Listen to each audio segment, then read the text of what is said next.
ٹھیک ہے.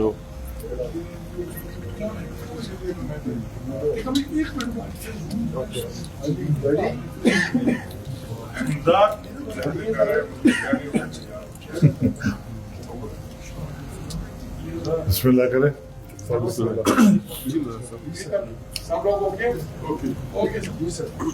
بسم اللہ الرحمن الرحیم. نحمده ونصلي على رسوله الکریم. سب سے پہلے تو میں معذرت خواہ ہوں کہ آپ کو اتنا انتظار کرنا پڑا ہے. ہماری مصروفیت. آج ہماری پارلیمانی پارٹی کا اجلاس ہوا. قومی اسمبلی اور جزیات پر تو بحث نہیں کر سکتے. کوئی چیز سامنے آئے گی تو اس کے بعد پھر اس کی جزیات پر بھی ہم بات کر سکیں گے. کچھ چیزیں ہم نے اصولی طور پر طے کی ہیں. سب سے پہلی بات یہ ہے کہ 26ویں ترمیم میں حکومت جہاں 35 شقوں سے دستبردار ہوئی تھی، جن شقوں سے وہ دستبردار ہوئی تھی، اگر انہی شقوں میں سے کوئی چیز 27ویں ترمیم میں آ کر پاس کی جاتی ہے تو ہم اس کو پارلیمنٹ کی بھی توہین سمجھتے ہیں، اس کو ہم آئین کی بھی توہین سمجھتے ہیں کہ کل 2/3 اکثریت سے پارلیمنٹ نے ایک فیصلہ کیا اور آج کھینچ تان کے آپ پتہ نہیں کس طریقے سے 2/3 اکثریت بنانے کی کوشش کر رہے ہیں، اور وہی چیزیں جس سے کل آپ دستبردار ہوئے تھے. تو کیا یہ پارلیمنٹ ربڑ سٹیمپ ہے کہ جب چاہیں آپ اسے جو چیز پاس کرائیں؟ لہذا اصولی طور پر یہ بات واضح ہے کہ 26ویں ترمیم سے دستبردار ہونے والے نکات پر اگر دوبارہ 27ویں ترمیم میں کوئی چیز لائی گئی تو یہ قابل قبول نہیں ہوگی. دوسری بات یہ کہ 26ویں ترمیم میں یہ طے ہوا تھا کہ اسلامی نظریاتی کونسل کی سفارشات پارلیمنٹ میں لے بھی ہوں گی اور ان پر ڈبیٹ بھی ہوگی. 1 سال گزر گیا ہے، نہ سفارشات پیش کی گئی ہیں نہ اس پر کوئی بحث ہوئی ہے. یہ اس 26ویں ترمیم پر عمل درآمد کا عالم ہے. سود کے حوالے سے جہاں 1 جنوری 2028 سے پاکستان کے اندر سودی نظام کا خاتمہ ہوگا، اس کے حوالے سے بھی کوئی پیش رفت ابھی تک نظر نہیں آ رہی ہے.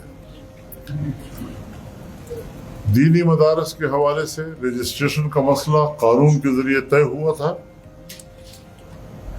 آج مدارس کی رجسٹریشن بھی نہیں کی جا رہی ہے 1860 کی سوسائٹی ایکٹ کے تحت، اور مدارس کے ہاتھ مروڑ کر ان کو مجبور کیا جا رہا ہے کہ وزارت تعلیم کے تحت آپ کو رجسٹرڈ ہونا ہوگا.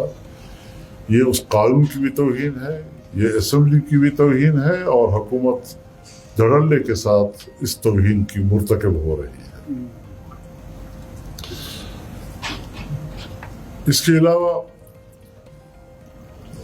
18ویں ترمیم کے تحت جو صوبوں کو اختیارات دیے گئے تھے، اگر ان اختیارات میں کمی کی کوشش کی گئی تو جمعیت علماء اسلام دفاع کرے گی. ہم مزید صوبوں کو زیادہ با اختیار بنانے کی بات کرتے ہیں. اسی طریقے سے NFC ایوارڈ کے حوالے سے بھی باتیں چل رہی ہیں.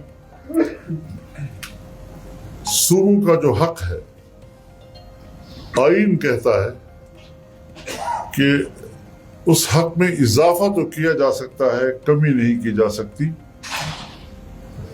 آج صوبوں کے اگر حق پہ ڈاکہ ڈالا جاتا ہے تو ہم نے اصولی فیصلہ یہی کیا ہے کہ جمعیت علماء اسلام بھرپور مخالفت کرے گی اس کی۔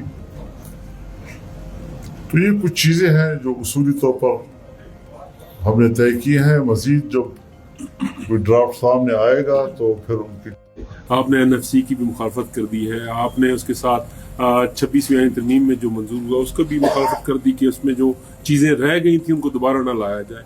لیکن یہاں پر ایک چیز جو کہی جا رہی ہے 243 آرٹیکل، اس میں ترمیم، کیا یہ اس وقت 26ویں آئینی ترمیم کا حصہ تھا یا نہیں تھا؟ کیا آپ اس کی حمایت کریں گے یا مخالفت کریں گے؟ سوال جی بالکل آپ نے صحیح بات کی ہے۔ ہم نے اس کو دو حوالوں سے دیکھنا ہے۔ اگر تو ملک کے اوپر، ملک کی سیاست کے اوپر، آئین کے اوپر، جمہوریت کے اوپر اس کے منفی اثرات پڑتے ہیں تو ہمیں قبول نہیں ہوگا۔ اگر اس میں کوئی انتظامی قسم کی باتیں ہیں اور صرف انتظامی قسم کی باتیں، تو انتظامی چیزیں جو ہیں وہ ملک میں چلتی رہتی ہیں۔ اس کے حجم کو ہم دیکھیں گے، اس کی شکل کو ہم دیکھیں گے کہ وہ کیا ہے، تب جا کر ہم اس پر کوئی حد میں 243 آرٹیکل میں جو مطلب کی ترمیم کی باتیں ہو رہی ہے، کیا اس کے ساتھ خیبر پختونخوا یا بلوچستان یا ملک بھر میں جو مسائل ہے وہ ٹھیک ہو جائیں گے؟ اور دوسرا یہ ہے کہ آپ کے بیٹے کو جب یارک پہ روکا گیا تو اس کے بعد سے آپ نے جس طرح ری ایکشن دکھایا اور ابھی جس طرح کے علماء یا لوگ یا آپ کے کارکن ٹارگٹ ہو رہے ہیں، اس طرح کا ری ایکشن آپ نہیں دکھا رہے ہیں، کیا وجہ ہے؟ دیکھیے میں نے تو اس وقت بھی کوئی ریئیکشن نہیں دکھایا۔ آپ نے کون سے میرے ریئیکشن دیکھے؟ کوئی جلوس، کوئی جلسہ، کوئی احتجاج، کوئی دھرنا، کچھ بھی نہیں دکھایا، کیونکہ میں اپنے ملک کے تمام بچوں کو اسجد کے برابر سمجھتا ہوں۔ جو میرے سامنے وہ شہید ہو رہے ہیں، ان کا خون بہہ رہا ہے، وہ بھی ہمارے ہی بچے ہیں، اور میں صرف اپنے بیٹے کے لیے تو احتجاج کروں، اس پر رد عمل دوں، اور باقیوں کے بارے میں تو ایسی کوئی بات خدا نہ کرے کہ ایسا ہو۔ ہم بڑے سنجیدہ لوگ ہیں اور ہمیں ہمارے سامنے ہر بچے کا خون اپنے اولاد کا خون۔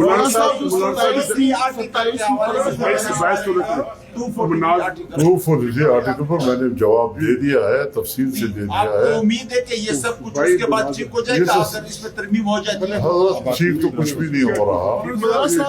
جب ٹھیک کرنے کی بات آئے گی تو جب تک ہم اجتماعی سوچ پیدا نہیں کریں گے اور صرف ایک ادارے کے کوئی سوچ وہی حاکمیت کرے گی، تو میرے خیال میں پارلیمنٹ سے پوچھنا چاہیے، ہمارے پارلیمنٹ کی جو سیکورٹی کمیٹی ہے اس کو بٹھانا چاہیے، تمام سٹیک ہولڈرز کو بٹھانا چاہیے، اور ایک اجتماعی قومی رائے جو ہے اس پر مولانا صاحب یہ بتا دیں بنیادی طور پر یہ بتا دیں کہ اس وقت جو اپوزیشن کی بڑی جماعت ہے وہ آپ سے پیدل پہ آپ سے متواتر ملاقات ہوئی اور ایک بار پھر آپ کی ورکنگ ریلیشن شپ قائم ہو گئی ہے۔